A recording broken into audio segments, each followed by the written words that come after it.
Hello, જય માતાજી, જય શ્રી કૃષ્ણ, જય દ્વારકાધીશ. તો વાગ્યા છે 6 અને બ્લોગની શરૂઆત હું કરું છું આજે 6 વાગે, એટલે સાંજના 6 વાગે, કારણ કે આજે મહેમાન આવ્યા હતા અને બીજું બધું કામ હતું તો બ્લોગ શૂટ કર્યો જ નહીં. તો સ્વાગત છે તમારું મારી યુટ્યુબ ચેનલમાં, અને આ બ્લોગનો ત્રીજો દિવસ છે મારો. તો ઘરમાં આજે કંઈક નવું કરાયું છે તે પણ હું તમને બતાવીશ. અને ધાબા પર સીલિંગનું કામ ચાલે છે, એટલે વોટરપ્રૂફિંગ કરાવવાનું કામ ચાલે છે, એ પણ તમને બતાવું. અને બીજું તો અત્યારે વાગ્યા છે 5:30 અને સાંજનો ટાઈમ થઈ ગયો છે. તો સાંજનું વાતાવરણ કેવું છે એ પણ તમને બતાવું. આ છે અમારા ઘરની બહારનો વ્યૂ. તો આ છે ગેલેરીના બહારનો વ્યૂ. તો કેવો લાગ્યો? અને અમારું ઘર છે બજારની વચ્ચોવચ, તો કેવું કે ટાઈમ પાસ થઈ જાય અને બધું જોવાનું પણ મળે, અને 24 કલાક ભીડ જોવા મળે તમને. તો હવે જઈશું ધાબા પર, કારણ કે ધાબા પર પણ કામ ચાલે છે વોટરપ્રૂફિંગનું. તો જઈએ ધાબા પર.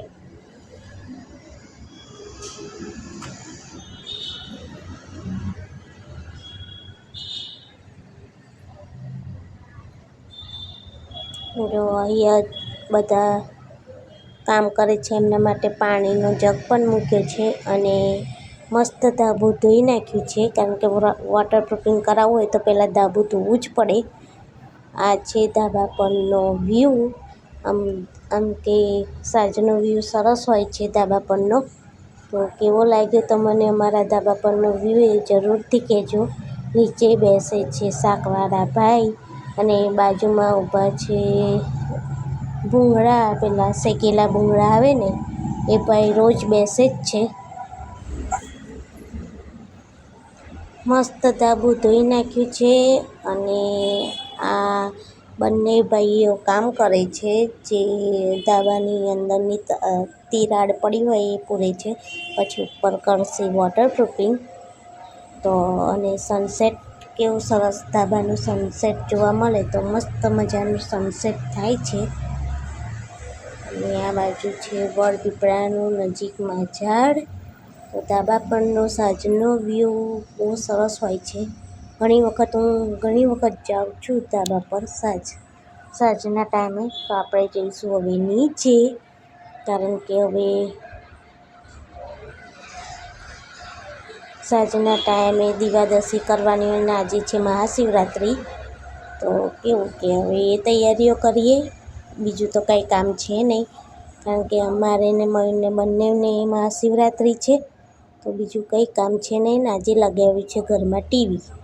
અમારા ઘરે ટીવી નહોતું, બરોડાવાળા ઘરમાં હતું, પણ અહીંયા નહોતું. તો અમે આજે લગાવ્યું છે ટીવી. અને આ ચોમાસામાં ધાબું થોડું ટપકે છે, તો એના માટે વોટરપ્રૂફિંગ કરાવ્યું. તો આ બધું ઘરમાં કામ ચાલે છે, અને આજે છે મહાશિવરાત્રિ. તો કોને કોને મહાશિવરાત્રિ કરી છે તે કોમેન્ટમાં જરૂરથી કહેજો. હવે તો બીજું કંઈ છે નહીં ઘરમાં, કારણ કે આજે તો જમવાનું બનાવવાનું નથી. નકોડો મારે ને મયુરને બંનેને નકોડો ઉપાસ છે, તો જમવાનું તો બનાવવાનું નથી. તો આજે તો બસ ટીવી જોવાની છે. નવી ટીવી લગાવી છે, તો આપણે જોઈશું ટીવી. અને ઉપવાસના લીધે કંઈ કામ કરવાનું બહુ ગમતું પણ નથી.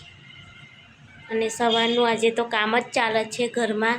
પહેલાં ટીવીનું કામ કરાયું, પછી ધાબા પરનું કામ કરાયું, પછી બ્લેન્કેટ ધોયા, એટલે આખો દિવસ કામ ચાલ્યું. 2 વાગ્યા લગીને કામ જ ચાલ્યું, એટલે અત્યાર પછીનું કંઈ કામ છે નહીં.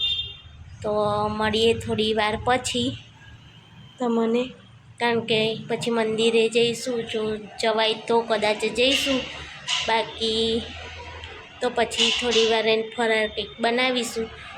તો મળીએ થોડી વાર પછી. તો આ છે અમારું મિની ગાર્ડન, જે મની પ્લાન્ટ છે, અને બાજુમાં છે એલોવેરા, અને બીજું બાકી છે એમાં થોડા છોડ રોપવાના છે. અને આ તુલસી સુકાઈ ગઈ છે, તો હવે બીજું તુલસી રોપવી પડશે. તો આ છે અમારો નાનકડો એવો ક્યારો, આમ તો ક્યારો જ કહેવાય. અને હવે આ બીજા છોડ લાવીશું નર્સરીમાંથી, ત્યારે રોપીશું. અને સામે દેખાય છે કેકની દુકાન, સામે છે હોટલ. અને હવે હું તમને અમારા રૂમ, આ છે અમારા ઘરનો રૂમ, મતલબ કે હોલમાં શું નવું કરાવ્યું એ પણ તમને બતાવીશ અને હોલ ટૂર પણ કરાવીશ. આ છે અમારા કાનાજી, જે અમારા ઘરના ત્રીજા સદસ્ય છે. તો કાનાજીના દર્શન કરી લો. અને આ છે અમારા શ્યામ કલ્યાણી માતાજી. આ છે અમારા બા દાદા, જોકે એમની પણ અમે રોજ અગરબત્તી કરીએ છીએ. ને સામે છે એમનો પહેલાંનો ફોટો, જુવાનીનો ફોટો.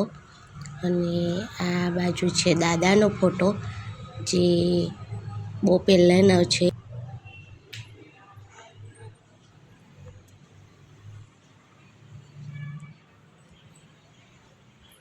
બ્લોગનું એન્ડ આજે અહીંયા જ કરીશું.